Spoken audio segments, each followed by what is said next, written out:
when you're authentic to who you are, everything else will fall in place. People are gonna love, they're gonna hate, but you never know who's watching. Everything I do, I want it to be as original as it can be. Somebody did it like this, I'm gonna do it this much iller. Who comes back and rescues himself? This was our moment to let people know how we felt as a team. We've revolutionized this game with our influence.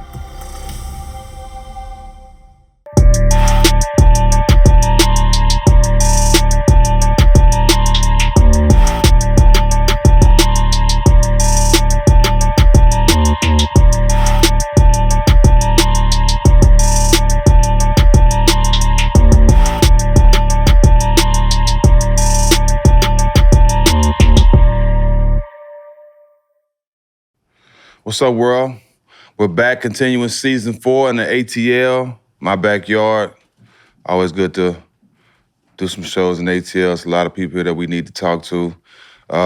Today we have the founder of The Source magazine, the legend who has a lot of stories, also the co-founder of Hip Hop Weekly, my guy, Dave Mays. Welcome to All the Smoke, Appreciate my guy. your time, man. What up? Always good to see you. Great. Thank you guys for having How's me, life man. right now? What's going on with you? Oh man, I'm excited. I got some new things going that are starting to really take off, and I think can have an impact out here.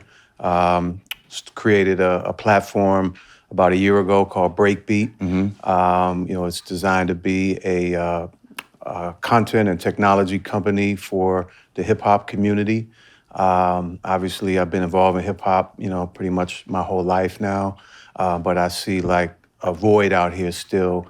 To create a platform that's a little more authentic, that really has the interests and perspectives of the culture and the community more front and center, and is going to stand behind those across the board.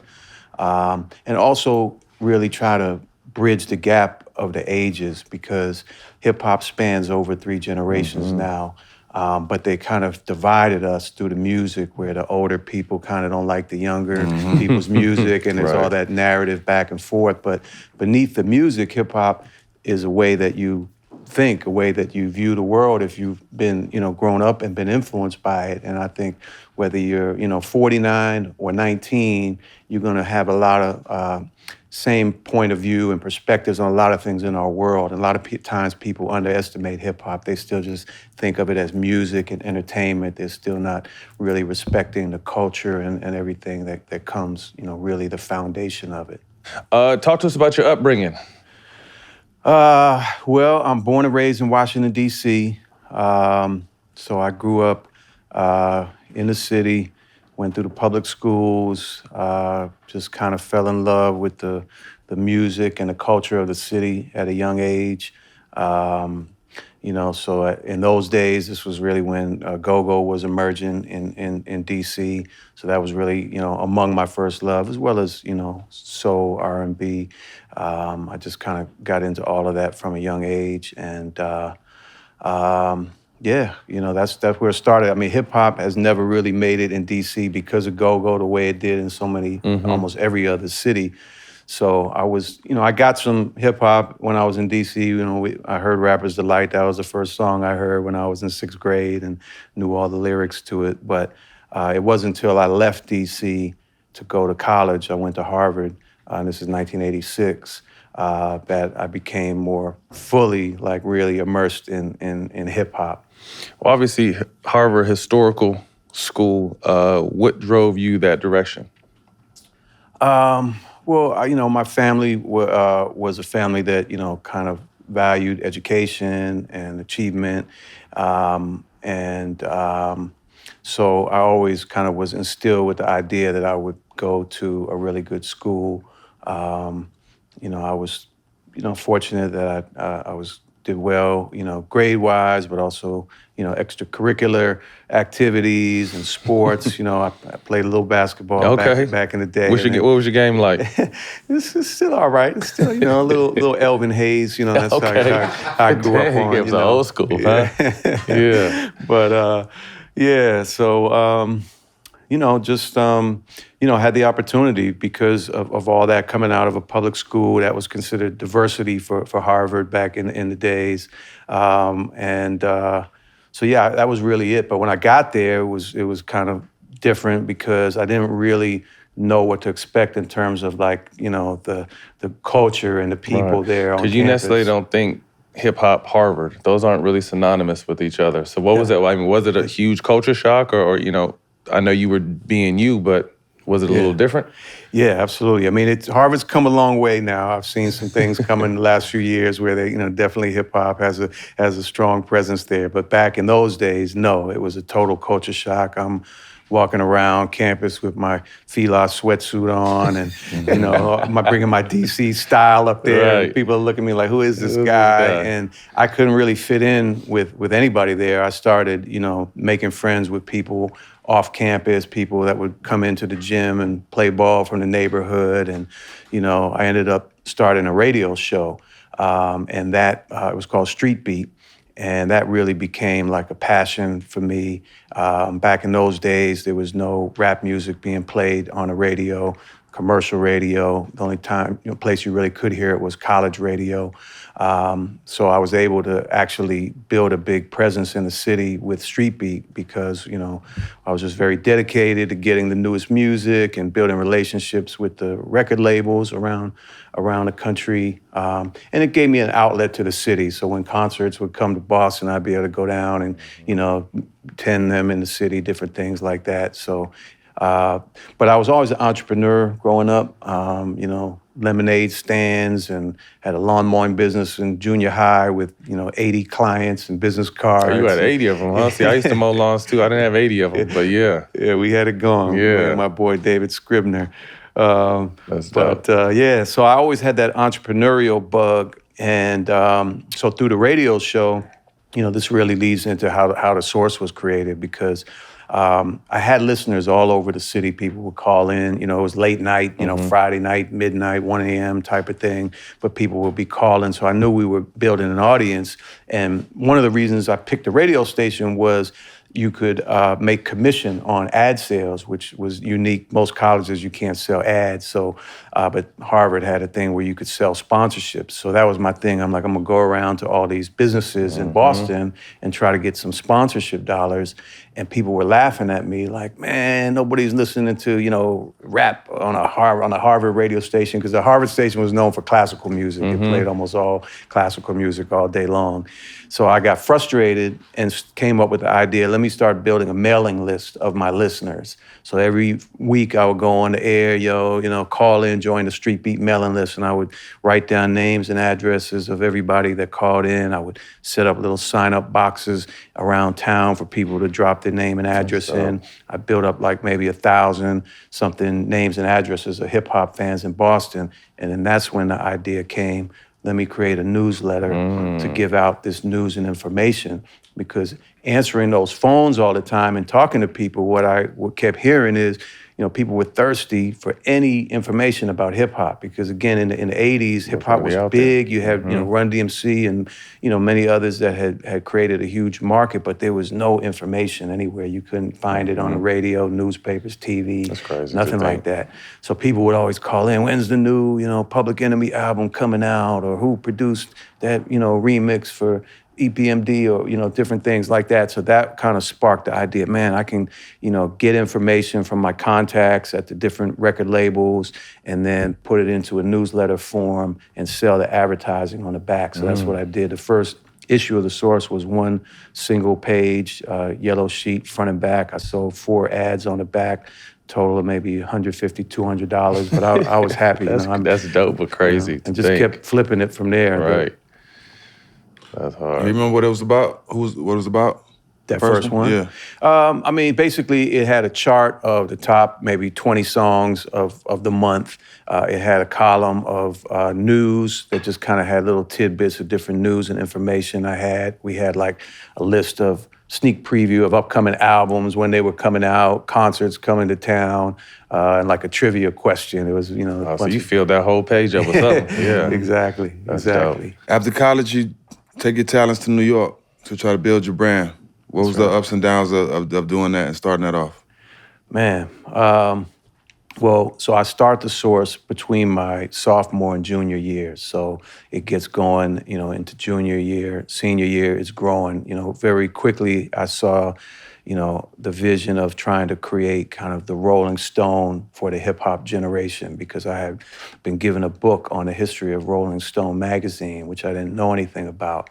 But I saw all kind of parallels between rock and roll and hip hop and how this guy, Jan Winter, had created a kind of underground newspaper and built it up into, like the biggest pop culture, voice in America in the 80s and the 90s. So I'm like, I can do the same thing for hip hop. So quickly, it started growing to, become more of a booklet and a magazine. I began to distribute it around the country. I would call up mom and pop record stores in every city around the country and say, hey, I got this new magazine. I'm gonna ship you, 10 copies on consignment. I would just get it out there and people started buying it. And, because that was how people got information back in the day. You went to your local record store. There was no internet. That was really the only place you could kind of get anything. So the source would be right there on the counter. We started selling hundreds, thousands of copies. So it became, I'm in college, but now I got to figure out how do I move to New York? How do I set up an office in New York? How do we start kind of paying salaries to ourselves? I was able to get maybe 4 different record companies that really believed in what I was doing and the impact that the source was having. And I got them to prepay for a year worth of ads. So that's how I raised a little bit of capital, maybe $75,000, $80,000. And that was the capital I used to move to New York, get things, rolling down there and just kept it pushing.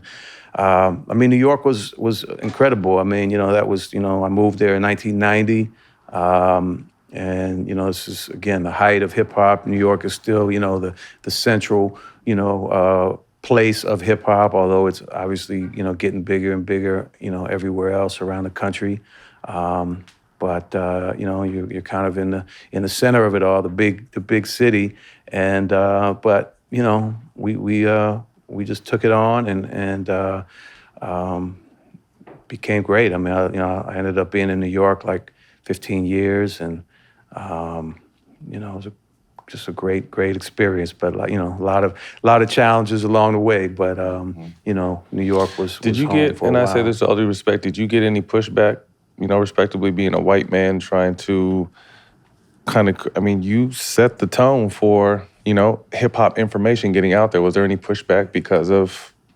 Sure. What you look like? There was some pushback in the beginning. Like when I was still at Harvard, I had 3 other partners that were Harvard students. But my first partner, his name was John Schechter, and he was white and also Jewish.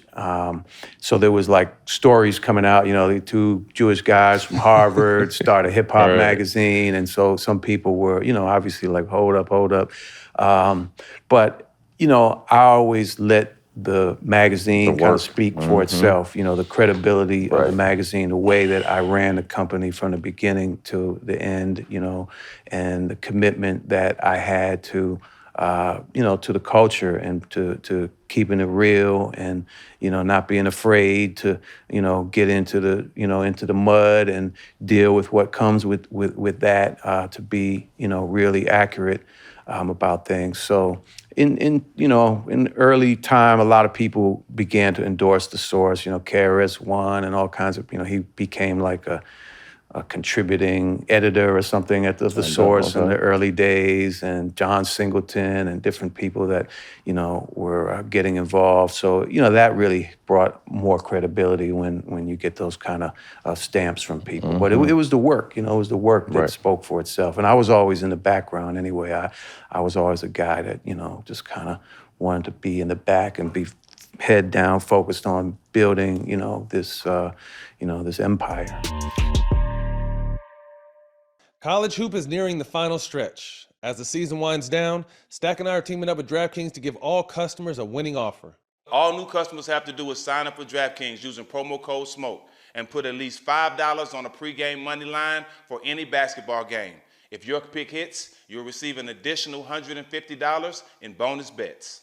You heard the man. New customers bet just $5 on any pregame money line for any basketball game, and you'll get $150 in bonus bets deposited in your account if your bet wins. If mobile sports betting is not yet available in your state, don't worry. You can still get in on the fun with DraftKings Daily Fantasy. Download the DraftKings Sportsbook app now. New customers use the promo code SMOKE.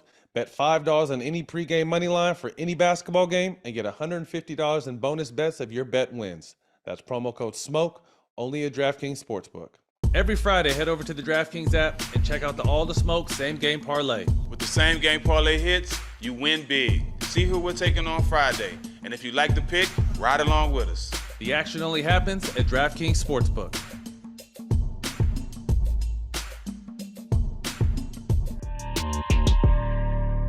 You started legendary columns like the Five Mics. I got a homeboy that his name is Five Mics right now. But and a lot of people rated themselves and rated music off that Five Mic standard. How did you start that? Well, Five Mics started like early 90s. It actually, we started with a rating system for albums that was 1 to 5, but in the beginning it wasn't actually mics. It was like these little broken kind of record images. Mm-hmm. But we had the rankings from like Whack as number 1 all the way up to a hip hop classic number 5.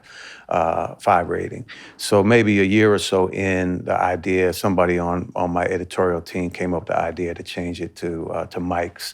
And, we had the logo that the Source was known for, the hand holding the microphone. Mm-hmm.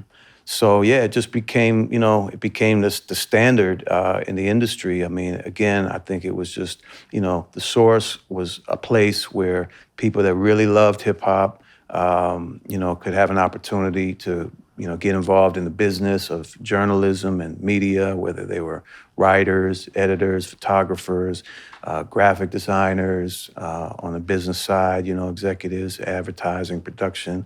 And, the whole office in those days was under 25 years old. Like, there was nobody over 25. Mm-hmm. Yeah, and the Source quickly became, like just that place people would come and want to just roll up in the office, and, people would smoke in the office or out in the stairwell or whatever. And it was just a cool vibe. So a lot of artists would come up to the office. I remember Ice Cube, coming up in the early days and like, hey, he wants to play us his album, and everybody gather around the conference room and he's playing his album. And so people really, respected the Source just because, again, we, the way that we wrote about stuff, people really felt like it came from people that really understood. Genuine. And unfortunately, that's going back to breakbeat and what I'm trying to do now. It's like, you don't really have that today.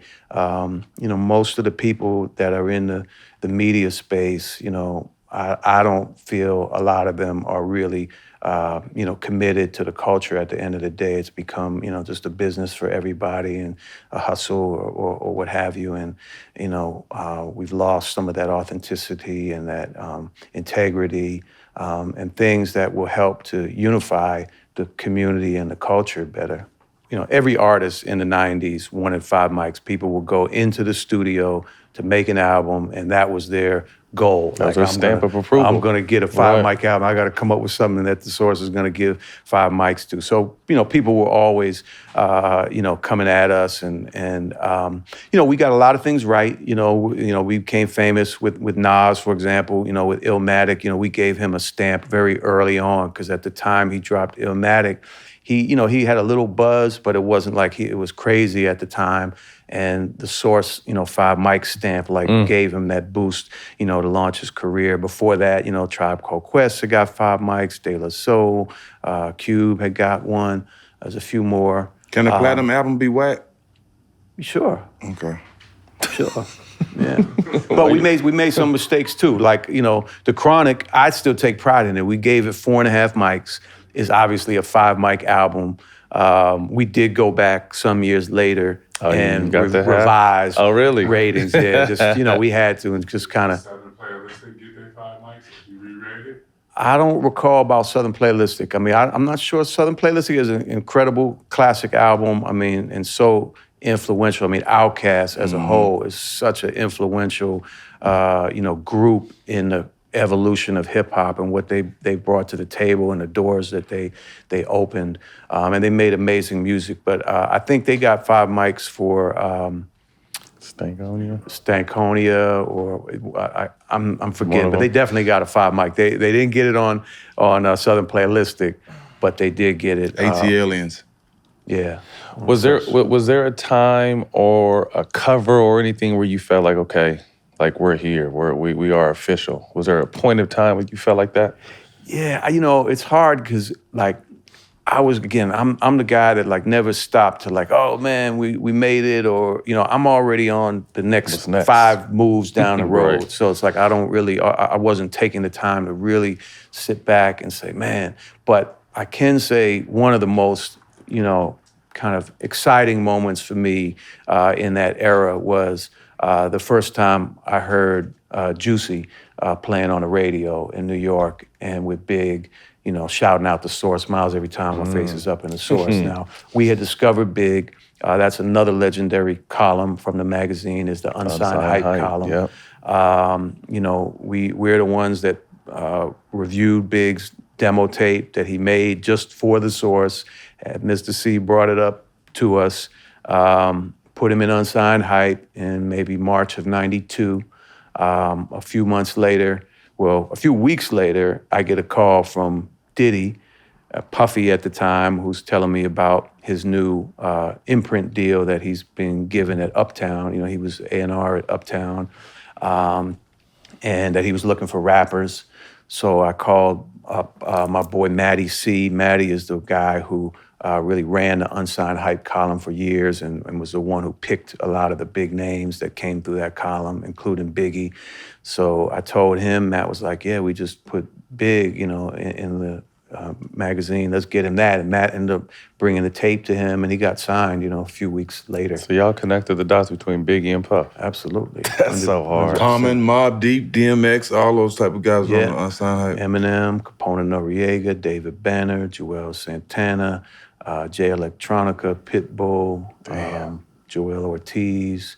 There's a few more I'm forgetting, but it was a very legendary column, and is actually the subject of the first documentary audio series that Breakbeat is releasing in the next month or so. The history of the Source? We're doing Unsigned Hype. Okay. The history of the Source is coming soon. That's what I say. That's gotta come. That's something that we need to talk about. We're gonna be talking more about that. You know what I mean? Come on now, bring that to Showtime. But the story of Unsigned Hype is called It Was All a Dream, the untold story of Unsigned Hype. It's an 8-episode limited series. We tell the whole story. How did we get Biggie's demo? How did he get the deal? What was going on in Common's life? And you learn so much because this is parts of their lives that people don't really know or haven't really heard these stories before they got signed or right when they get signed. So I'm really excited. We just finished that, and we're getting ready to put that out. And we have more in that vein coming behind it. I'm also been working for over a year now on the Larry Hoover life story. Okay. We're the first to ever get the authorized rights to Larry's life story. That's going to be a 8 to 10 part audio documentary as well. So I've been in Chicago, first, hand, like right on the scene with his family and a lot of his people helping, get that together. But such an important untold story also that I'm really, really proud and excited we're going to be bringing later this year to everybody. Rest in peace, first and foremost, to DMX, one of my favorite artists. When you first heard DMX, what was your thoughts? Well, I don't really remember hearing his demo. So the thing with DMX is, and you'll hear it when if you listen to the podcast, we play some of his early music that was brought to us. He sounded totally different. We put him in Unsigned Hype, I believe, in 1991. He didn't get on until like 97, 98, really. Okay. So his career went through a lot of ups and downs, different record deals before he kind of landed with Rough Riders and Def Jam. So we had him in Unsigned Hype before he really got with the Rough Riders. Mm-hmm. So when you listen to his demo back then, his voice is totally, and his style is totally different. So I don't really remember hearing DMX until Get At Me Dog came out, and he's one of the most amazing artists of all time. So prolific, so talented, such a gifted, lyricist and just, storyteller and just figure. And it's, obviously a huge, huge loss to hip hop to have him pass away. So yeah, rest in peace to DMX. Any stories you can share with us? Some behind the scenes of any photo shoots, iconic photo shoots you've had for the Source? Well, let me see. I like to go back to the Dr. Dre and the Chronic because even though we only gave it 4.5 mics, we did that like before it came out, okay? I remember getting the Chronic, an advanced copy of some songs. Now, at this time, Dre had left NWA. People didn't really know what was going on with him. He didn't, have a deal. He had gotten with Suge and they were, making this album. And it ends up coming to me and I'm like, man, this is gonna be amazing. Like, we gotta put Dre on the cover. I started making calls. I ended up having to fly out to LA and got introduced to Suge and had to basically go sit with him and convince him like, hey, let the Source have this first cover. We love this album. We want to be behind you, from the jump. And he blessed it. And we ended up doing that photo shoot with Dr. Dre with the gun to his head. That's one of my favorite and one of the most classic images of the Source covers of all time. So that was, I was out there for that cover shoot. And, it was definitely like a view into some of the LA, life and culture, having, Suge and all the guys that were around for that. You writing the mix out there. So yeah, that was definitely one of the memorable ones. You're in the midst of building, a hip hop monster machine. You end up partnering or coming together with Benzino. Can you speak to the early partnership that you guys had developed? Sure. So when I'm in Boston, like I was saying, doing my radio show, Benzino was part of a local rap group that was big in the city. And they were putting out their own records independently. So I had gone down to one of their shows, introduced myself to the crew, and was like, you guys come on up to the radio station and do an interview. That's how we all met. Started to become friends. His DJ at the time, my man, well, he was known as Def Jeff back then. He ended up joining the radio show and becoming our official DJ for Street Beat. And I liked their music, so I was trying to help them with their music. I ended up getting them their first record deal with Tommy Boy Records. So he was a friend and someone that I was working with on the music side in the early days. He really didn't have an interest at that time in the Source. He was focused on what he was doing, the music and everything else. But we stayed friends when I left Boston, moved to New York. We stayed in touch, and I continued to help him with the music. Got them, a deal at Flavor Unit Records, a deal with RCA Records with Steve Stout, different things like that. So there came a time in around 94, late 90, 94, where I had a dispute with two of my original Harvard partners that were the editors of the magazine.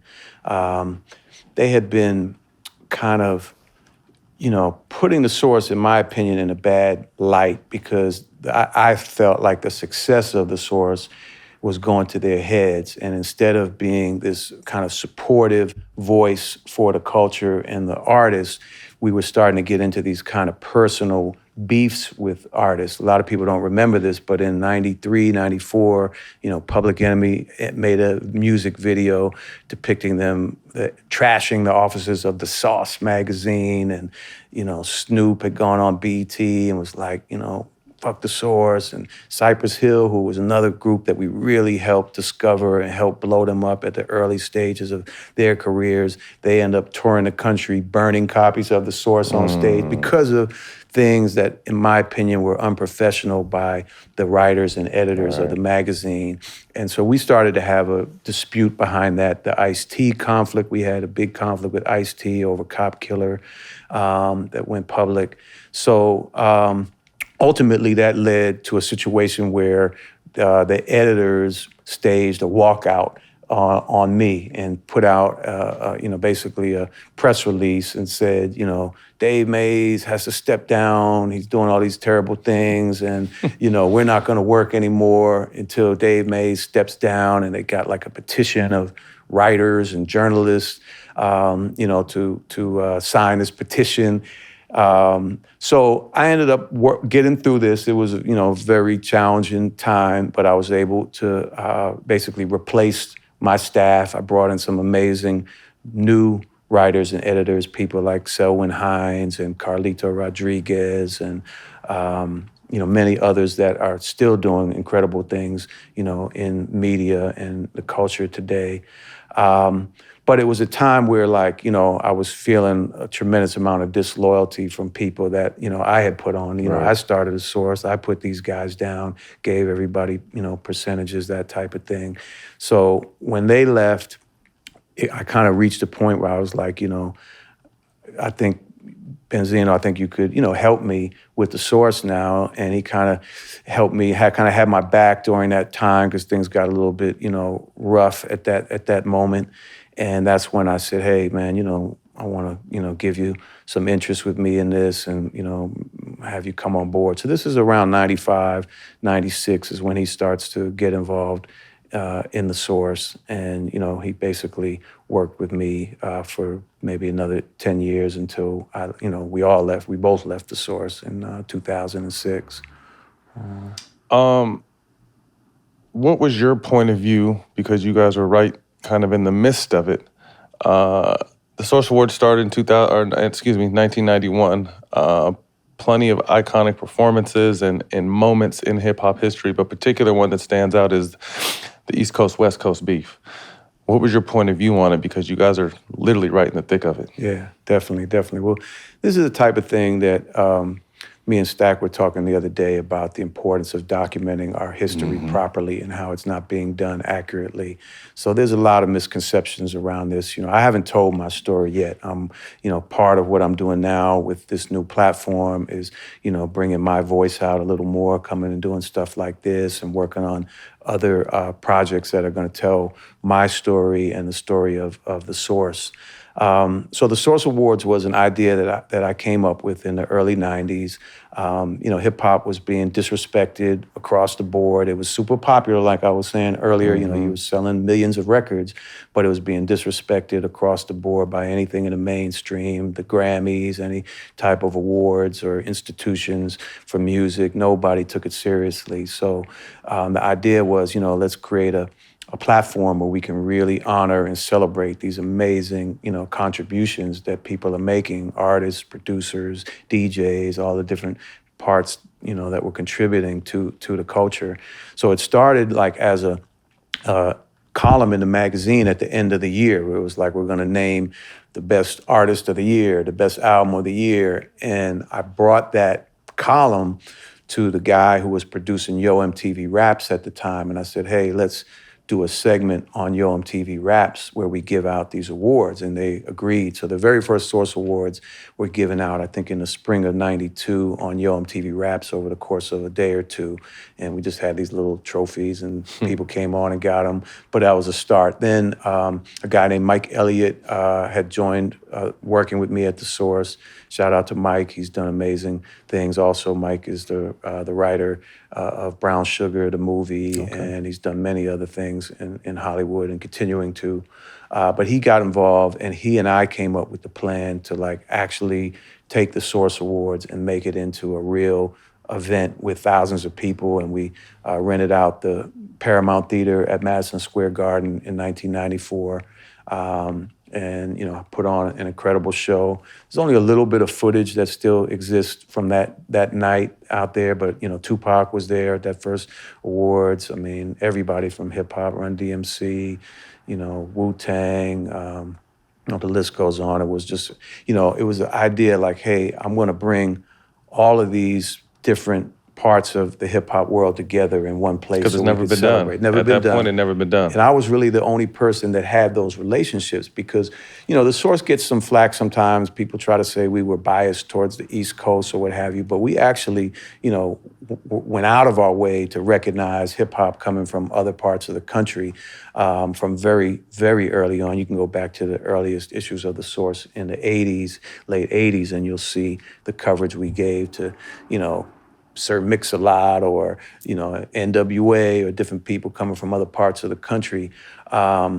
So, I had the relationships with the Puffies, the Shugs, the J Princes, all the different players at the time to be able to kind of get us on the same accord. Like, hey, we want to do this for hip hop. Let's have a show of our own that we can really, celebrate.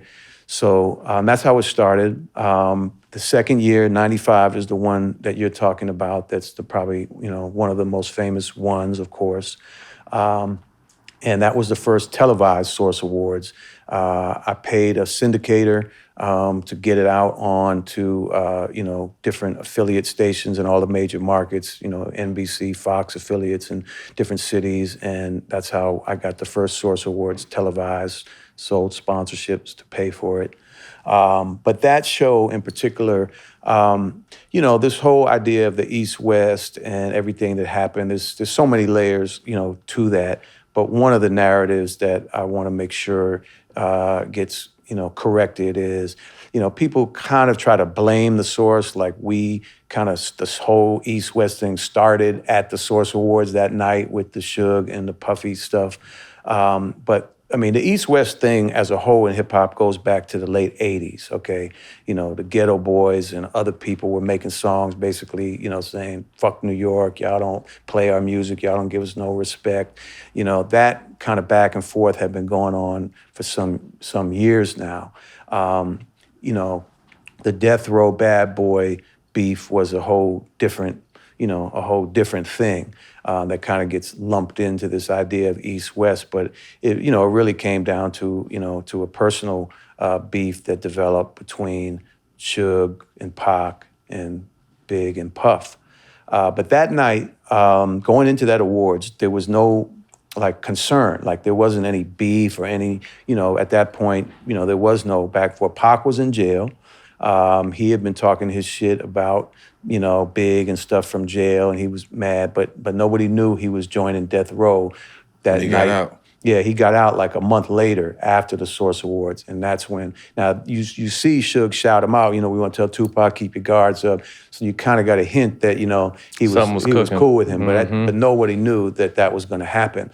So, that night to me, a lot of people, Suge has been given a bad name and image over the years by a lot of media outlets, and so people tend to blame him. One of the things that I think contributed to that night when Puff performed, because Death Row, first of all, Suge Knight was the biggest supporter of that Source Awards for me. I went to all these guys and rounded them up to support it. But Suge actually put up $100,000 to build that set, the opening show where there's the jail cell and all the different artists are coming out. Yeah, that was crazy. So, for us, that made the show on TV look like $1 million. And, he was the only one that really put up that kind of money, and put it into helping us with the show. So, I had given him a lot of tickets, maybe 60, 70 tickets that night. I did all the seating charts for every Source Award, so I'm knowing where everybody's sitting and try to manage that. But again, there was no concern going into that. But Bad Boy gave an amazing performance that night as well. Craig Mack, Biggie, Fate, total, legendary performance. But if you look back at the beginning of that performance segment, Puff comes out, he kneels down in the middle of the stage under a spotlight, and he starts talking, and he says something to the effect of, I live in the East, and I'll die in the East. Yeah. To me, and I haven't had a chance to ask Suge, and I plan to ask him one of these days, but in my mind, that's something that Suge was probably sitting there like, oh, really? Okay, you live in the East, you die in the East? Okay. Because it was shortly after that when he got called up to stage and made the comments about that. So I think he was just talking shit or whatever. he definitely wasn't like scared or worried because, you know. All in your videos. Because like I said, he had maybe 70 tickets. Puff and them had maybe 20, 25 tickets. So, you know, he knew he was in there deep and he wasn't really worried about it. Of course, you know, there was some, you know, I was walking around the theater when that happened and I get to, you know, call like, you know, get back here and I'm rushing backstage and there's all kinds of chaos going on. But there was no, you know, violence. There was no beef. No punches were thrown that night. You know, as you guys saw, you know, Puff came out and kind of took the high road and credit him, you know, for that.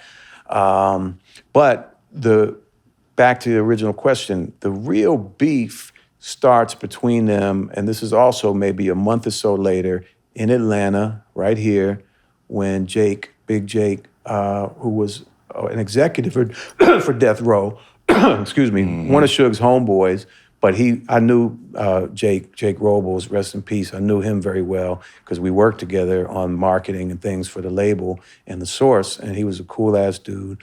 And he's the one that got killed down here, allegedly by Diddy's man Wolf. Or somebody around them that night. Mm-hmm. That's when the beef became a violent thing, and it escalated dramatically from there. And that had nothing to do with the Source Awards. Yeah, BMF had something to do with that. That was all the BMF night. That was a big whole bunch of stuff started that night. That's where it started. And the Source was always the media outlet. Like, we were concerned, like, we're not trying to put out, like, incendiary things just to sell magazines. If you go back and you look at the Source, I put Suge on the cover, and this is in the height of the beef going on in mid-'96. On the cover of the Source, it's a classic cover, Suge in front of the Rolls Royce in a red suit. But if you look at the words on the cover, it says, Suge Knight, quote, "This ain't no East-West thing." So, like, that was my thing. Like, let me put that message up front and center to try to diffuse things and, you know, that type of thing. Now, Vibe magazine was the ones that were putting out kind of stuff, East versus West on the cover and, like, hyping shit up. And, you know, a lot of people blame them, but sometimes they try to throw the Source in the mix. So I got to make sure that people know, you know, the differences that were there. And the way, it just comes back to the way these businesses and these magazines and media outlets were run. You know, one of the things I take the most pride in and continue to is being independent. You know, the Source was started, I had $200 to run that first newsletter off. That's crazy. Never took any investors, just kept flipping it one issue after another. So I was able to build this company up and own it 100%. You know, all the way up until the late 1990s. Never had to take loans or investors. And that gave the Source a lot of control, you know, because we were very influential, but we didn't have to answer to anybody. We didn't have some corporate backer that was going to come in and say, you can't do this, you can't do that, or whatever. So that's one of the things that was really important with the Source, was that I was able to build it into something big and remain independent. And put a lot of people on, you know, put a lot of people on, not just through Unsigned Hype. Of course, we went down the list of those, but there's many, many other people that got discovered through the Source. I discovered Tyson Beckford, the supermodel, put him in his first, you know, little fashion page in the Source in the early 90s. That was how his modeling career got started. I discovered Aaron Magruder of the Boondocks. He was doing a cartoon for University of Maryland's newspaper that I seen, and I was like, boom, I put him in the Source, his national platform, and he got his, you know, newspaper deals and everything else. You know, a lot of, like I mentioned, a few of the people that worked at the Source already, and then there's, you know, different women like Dream Hampton, who's, you know, become a very successful author and TV producer, and Kieran Mayo, and many, many, many others. So yeah, those are some of the things that I really, you know, take a lot of pride in, and trying to kind of reinvent and bring back into this new age with what I'm doing now with Breakbeat. As you see the unfortunate kind of beefs continue to escalate and then turn tragic, you know, obviously losing Big and Pac, and then fast forward everything between then and to now, we, you know, recently lost Takeoff, rest in peace. We have the YSL trial. What do you feel like the state of hip hop the music first and foremost, but then obviously the beefs and, to me, the unnecessary violence behind it. Yeah.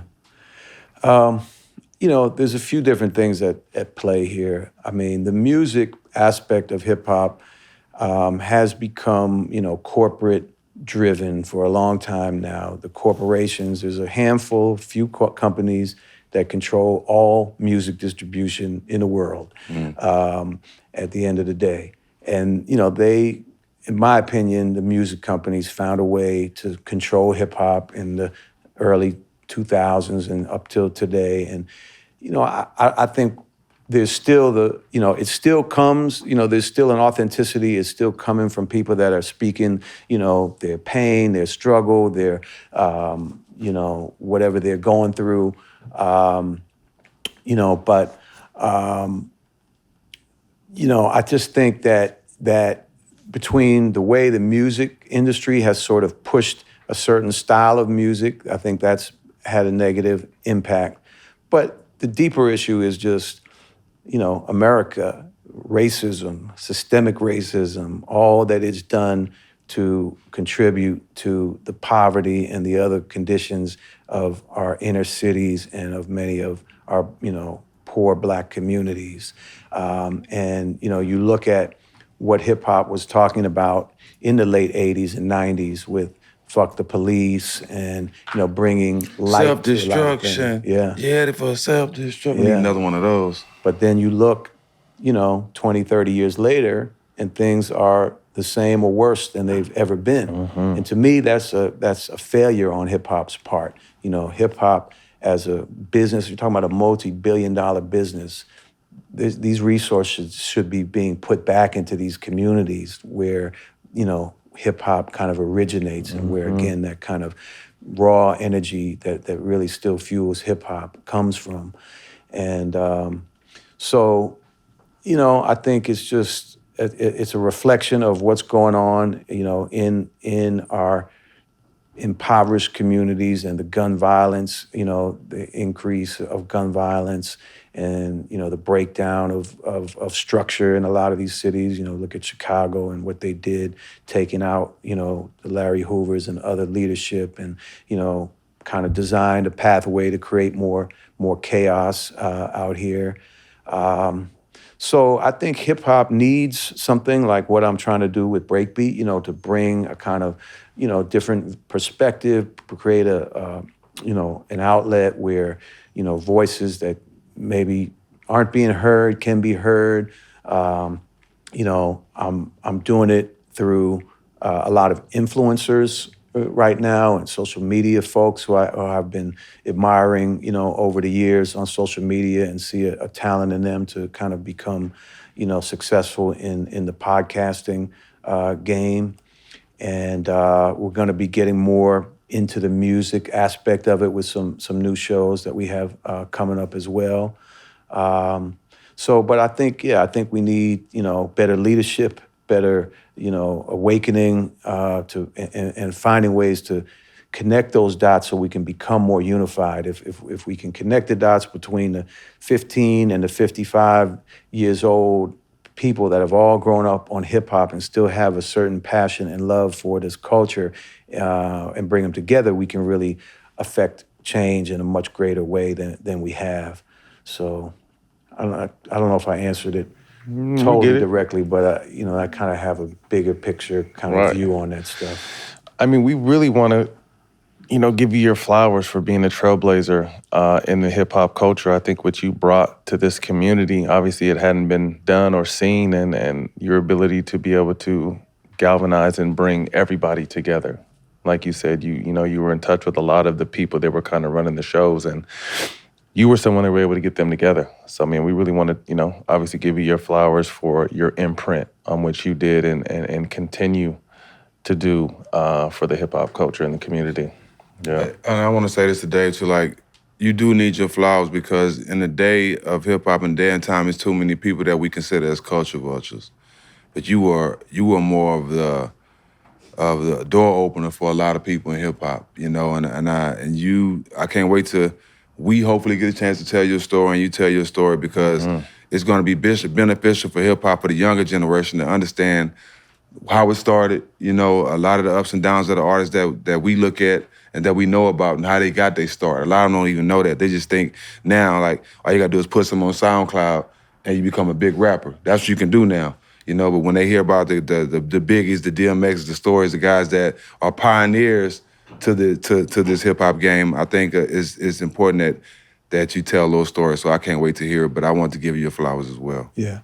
I mean, the thing, if you look at what I'm doing with Breakbeat, I am doing those kind of documentary things, but the first stuff that's popping right now is, you know, Don't Call Me White Girl, Funny Marco, Cornbread TV. You were just with us Bubba a couple of days ago. Shout out Bubba Dub. Bubba Dub, that's my boy. I just did a show. Yeah, that's my seen boy. it. Yeah, that's going to be our premiere show coming up soon. Trash Talk. So again, finding these voices out there that are like just really talented and bringing them out. And these are people that are connecting with the younger generations more. That was Bridging the important to me. gaps. Yeah. With Breakbeat is to make sure that the younger people connect with us and respect what we're doing first. Don't try to shove the history down their throats or whatever. I think the interest is there, but a lot of times it comes off as like you're trying to make people, you know, you have to let them kind of find it and on their own in a sense. So yeah, that's really key with Breakbeat is, you know, letting people know we got all these shows that they are watching now that they love, and we're going to be adding more to that roster. And we're going to be just mixing it up with, you know, the history, the classic, and the current hip hop. Is hip hop 50 this year? It is. It was This is 50, it. right? 50 I years. mean, what does that mean to you, knowing that you had a huge part in just kind of everything we discussed on this interview?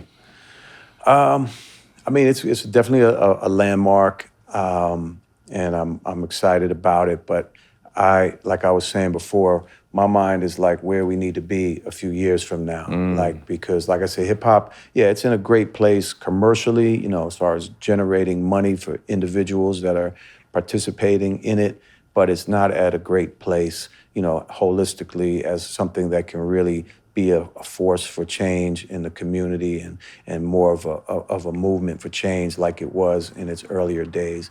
I still think we can bring that back. You just got to go and create that platform that's going to start to open people's minds up to seeing and feeling about things that way and seeing these commonalities that we have. So Breakbeat. yeah, I want to see where we are, you know, in 5 years. Hopefully hip hop can really be making a change in a bigger way to, you know, like I said, some of the most underlying, important, worst problems this country has, you know, racism, systemic racism, and the failure to, you know, accept and address and deal with it. All of that, you know, is stuff that hip hop was in the 80s and 90s, you know, opening people's minds to and becoming a movement towards. And, you know, we have Black Lives Matter now these last, you know, years, of course. And, you know, of course, I know how close you were stacked to George Floyd and the movement that, you know, his murder, you know, created. But if you notice, you know, the hip hop and Black Lives Matter, there wasn't really a convergence of those things. There, you know, there have been people in hip hop that have obviously been vocal, but it wasn't like it, you know, a movement within hip hop as a music and a culture. So that I think can make it even bigger if we can Come together. get that fused back together. You know, I just want to say it's harder today because when they made self-destruction, you had a lot of rappers around that time that was on that was speaking in social justice, that was talking about their community, that was talking about the betterment of black people in our neighborhoods. Back then, when they created self-destruction, now you got more rappers talking about shooting each other and options, options, doing the destruction. So it's kind of hard for that. But I'm glad you said that, Dave, because that's a big part of where we need to go to get to where we need to get. Yeah, I believe there's some artists out there, you know, that will emerge. That will bring that voice and be able to, you know, stay, you know, in a lane that people, you know, who are not as focused on those things will enjoy, but also elevate their thinking. And, you know, that's, again, what I'm trying to do with some of my shows is, you know, keep it fun and entertaining, but also, you know, put some jewels in there Message behind it. And really get people to kind of, you know, elevate their thought process a little bit. Right. Quick hitters, first thing to come to mind. let us know an album you can listen to on repeat. One album. I would say, I'm going to go back to The Chronic. That is personally probably my favorite album of all time. And, maybe Illmatic, and then, Biggie, Life After Death. And that was a double album. All classics. If you could redo one cover of The Source, which one would it be? Oh, man, redo.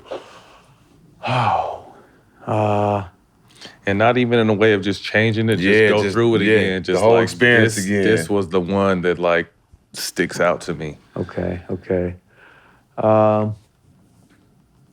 Man, that's tough. Right, you had everybody. Let me come up with a good one. Man,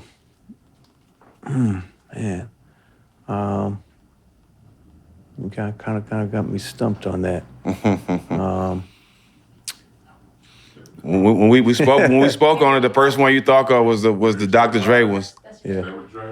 Well, yeah, Mary is one of my other favorite covers. I will speak to that, yes. Mary J., we gave a cover very early on in her career. It's a classic cover where she's sitting on an ice sculpture in an all-silver outfit, shot by one of the greatest photographers and creative, visionaries of hip-hop, Chi Modu, rest in peace. That was my photographer, chief photographer of The Source, who passed just a couple years ago.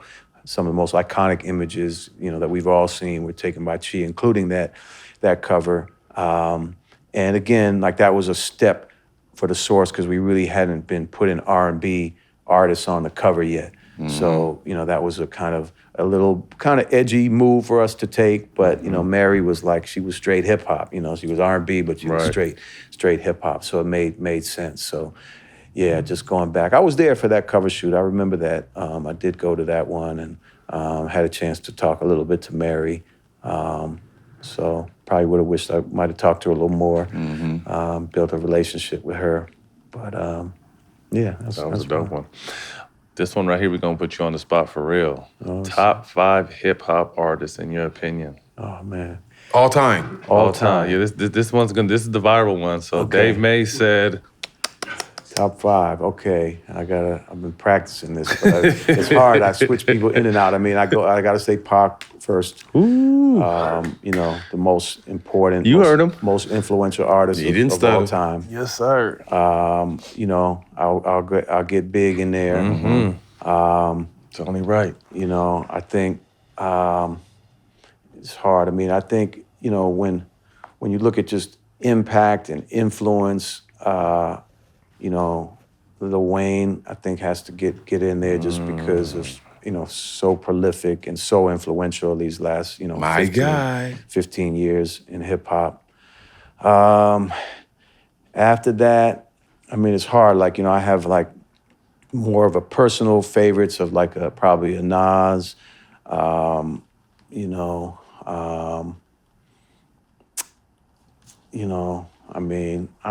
don't know if Drake quite makes my top 5 yet. He's probably in the 6 to 10 right now. You can't overlook Rakim. He's really the foundation of so much that happened with hip hop in the years that followed. So, man, I'm probably leaving out somebody, but somewhere around 5. Did I get 5? Yeah, you got 5 in there. You got 5 in there. Dream concert. Ooh. Who do you have opening your dream concert, and who do you have closing? Oh, wow. Dead or alive? Dead or alive. Probably some of these same folks. I got to show Outkast some love. I was talking about them earlier, but they are also one of the most incredible groups in the history of hip hop. So I would definitely want to have them on the show. And I would have to close with Pac. That would be the grand finale, and there'd be some other great stuff in between. Pac is the closer for sure. 5 dinner guests, dead or alive? Oh man, Malcolm X, Muhammad Ali, Bob Marley.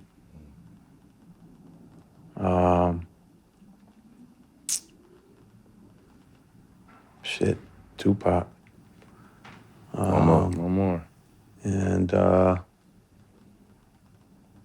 And I was on a roll. I need another good one.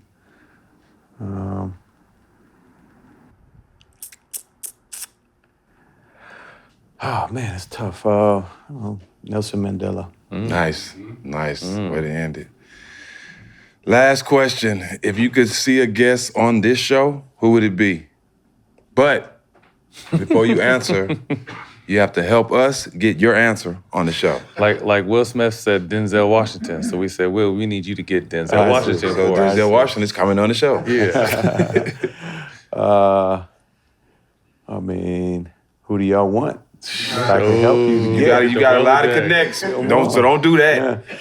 Don't do that. You know. Don't do that. Tell me who y'all trying to get that I can help. I mean, Jay Prince would be great. That's my man. That would be a great one. That's my guy as well. And he's doing a lot of interviews right now too. That would be a good one. Yeah. He would be nice. Yeah, I can hook that up. Jay Prince would be nice. I would definitely take the Dawn of the South. Suge from prison.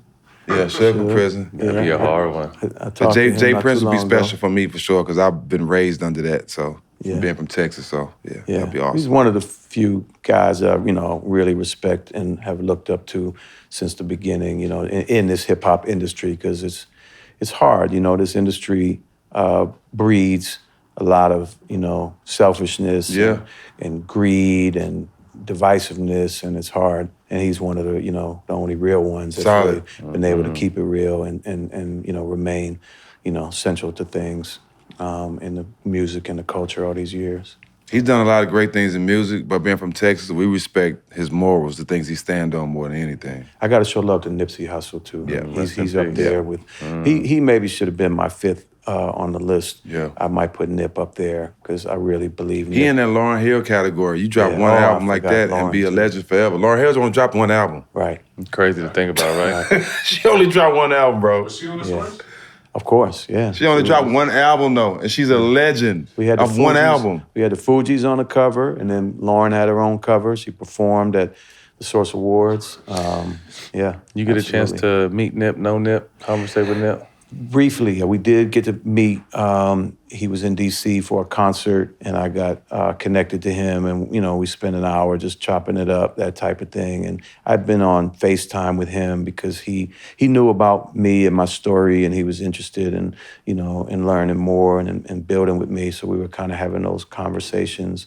But yeah, another just huge loss. I mean, just because again, he's like one of those few that was really committed to giving back to the community and trying to make a change. You were talking about. Yeah, there's so few when you think of all the people in hip hop, that really have been dedicated, to that. So I have, a lot of love and respect for Nip and what he represents. Rest in peace to Nip. Well, man, Dave, we appreciate your time. We're definitely looking forward to you continuing to tell your story because I think it's obviously such an integral part of our lives, to be honest with you. So let's exchange numbers if we can help on this side of yes, we will. On this side of the Bring that platform. Showtime. We would love to do that. Showtime was looking for stuff for this year for 50, for the 50. So who better to tell it? Let's make it happen. Who better to tell it? Before you get up out of here, man, we got some merch for you. Awesome. Showtime merch. Jack, where can you get that at? At allthesmoke.store. Let me say that again. allthesmoke.store. Pick up your gear there and thank us later. Well, that's a wrap, man. Thank you, Dave guys. made Showtime. All the Smoke. You can catch us on Showtime Basketball YouTube and the iHeart platform Black Effects. We'll see y'all next week. You bet you.